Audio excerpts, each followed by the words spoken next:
Hi folks, it's Brendan. I'm with Alex again. In this episode we're talking about cask strength. What is cask strength? So let's unpack that a little.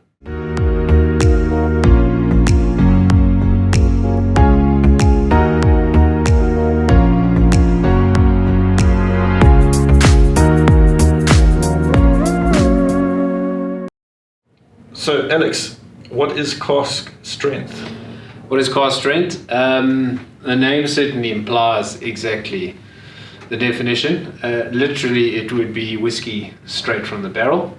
I mean, there is the off chance that whiskey was potentially watered down first and then placed back in the barrel, as was actually done with one of our recent bottlings from New Grove, which was a rum. But in general, whiskey will often be filled in the cask. Straight from the still, I suppose. Straight from the still, correct. And whether you bottle it in 3 years' time or 30 or 40 or 50 years' time, whatever that ABV strength out the barrel is, that'll be considered cask strength. Right, and that ABV changes over time. So I think often Scotch will come out the still at around 65-70%. But you typically see in that Scotch environment, Scottish aging environment, a reduction in alcohol, don't you? Absolutely, and I mean that opens a topic for another day, of course, would be, sort of tropical aging, continental aging, which definitely is a subject worth talking about.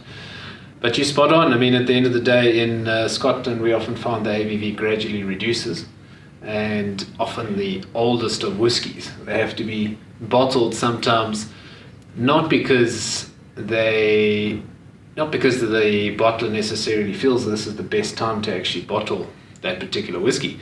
But if whiskey gets reduced below 40%, you can't call it whiskey anymore. So we don't want a nice 50 or 60-year-old Scotch single malt that suddenly is at 39% that we can't call whiskey. Sure. That would necessitate the need to actually bottle it so we can still call it whiskey. So alcohol certainly gradually reduces, mostly in Scotland, nice cool temperature climate, whereas often we'll find in the tropics, in particularly on rum, most often you'll find the ABV can often go up with such rapid evaporation. Right, so much like single cask bottlings, cask strength bottlings are sought out or sought after by collectors and enthusiasts. Yes. What are you expecting when you approach a cask strength whiskey compared with something cut to say 46 or 43%? Well, I mean, I think cask strength, especially if you're experiencing for the first time, expect something quite powerful and quite robust. Often it would be better to start with something a bit lighter before jumping straight into the cask strength, especially if it's your first daily dram. That's a good tip, yeah, just whet your appetite. Yeah, so I mean, for example, a nice little 43%er. Get the palate going. Absolutely. A very cloudy liquid, for example. It's not even very peated, nice to warm up with.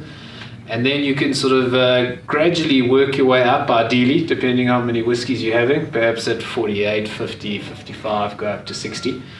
But in general, truth be told, cask strength, if it's a really, really good cask, it's amazing how balanced and easy drinking it can be, even as high as 58, 60, 65% ABV. If it's a great cask, often it drinks so easily.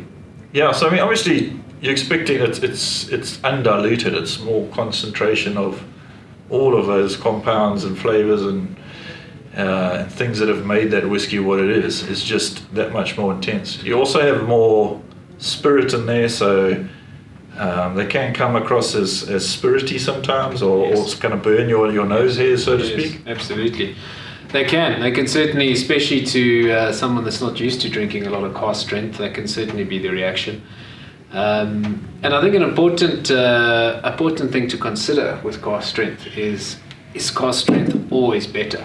Yeah. You know, it's certainly natural. So if we want to keep it completely natural, non-chill filtered, single cask, cask strength, well, you know, you can't really get much more natural than that. Yeah. However, I mean, as we know, whiskey can be drunk in so many different ways. Whether we want to add water or not, whether it opens up the whiskey or not, in some cases certainly it does with the whiskey, and in some cases not. So, I mean, I'm a huge fan of cask strength. Most of my whiskey I enjoy drinking at cask strength. I do sometimes add some water occasionally, but more often than not, I found the whiskey great at cask strength as it is. Yeah, I think the appeal, and it depends on your experience of tasting spirits. It's quite a complex subject because someone new to drinking spirits might be more sensitive to the alcohol and those kind of burning sensations. Absolutely. So their sweet spot might be to add a touch of water and open up that whiskey. Someone like yourself who's tasted Lord knows how many whiskeys. I think that word is key as well. Tasted.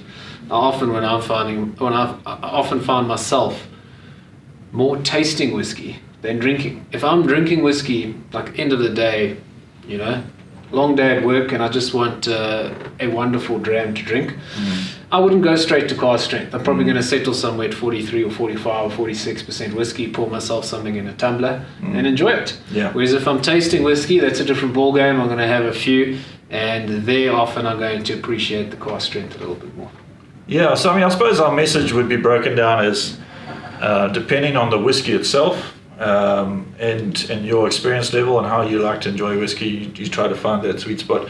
The appeal of cask strength is that you set that level. Yes. It doesn't get set for you. It's not cut below where you would like it. And I think that's where the whiskey hunters and enthusiasts tend to have a lot of tasting experience, and they tend to like to start at cask strength, tasting something for the first time, always, regardless, and whether they want to add water and open it up. If you add water, what's it going to do to some whiskies? Yes. Well, in some respects with whiskey, it will open up the whiskey and provide some flavors and aromas that you weren't picking up prior to adding the water. But often it doesn't. Often it just changes the mouthfeel, sometimes for the negative, sometimes for the positive. And sometimes it sort of tones down and mutes that wonderful full natural cask strength expression.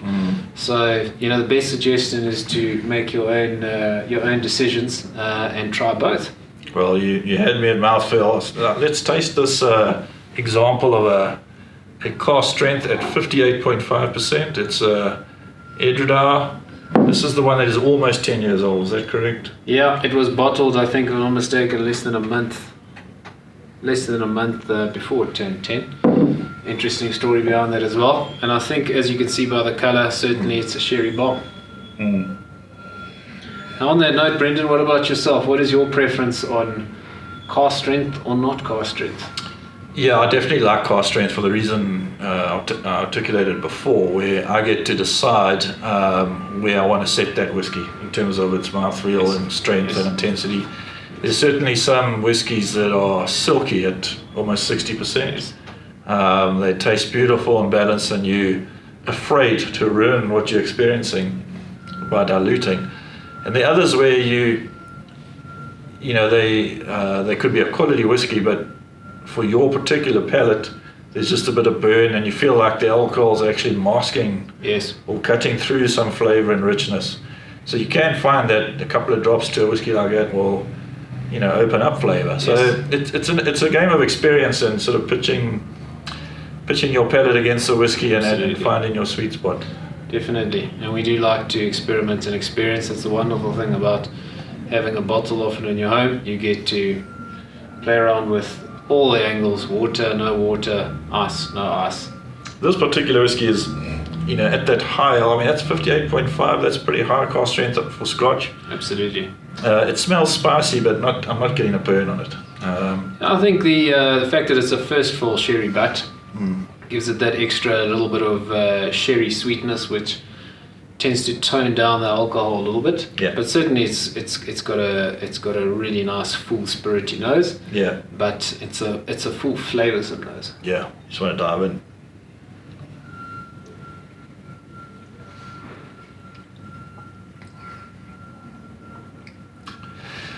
Typical Edradour spice. Lots of fruit. A lot of warmth.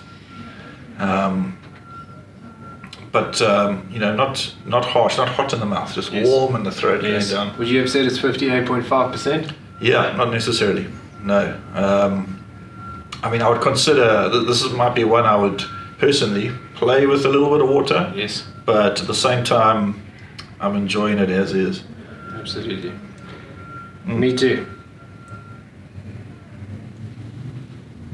Well, on that note, I hope that shed a bit of light on cask strength, what it's all about, how to enjoy it, how to approach it, and it's very much to do with your palate and the whiskey that's in front of you.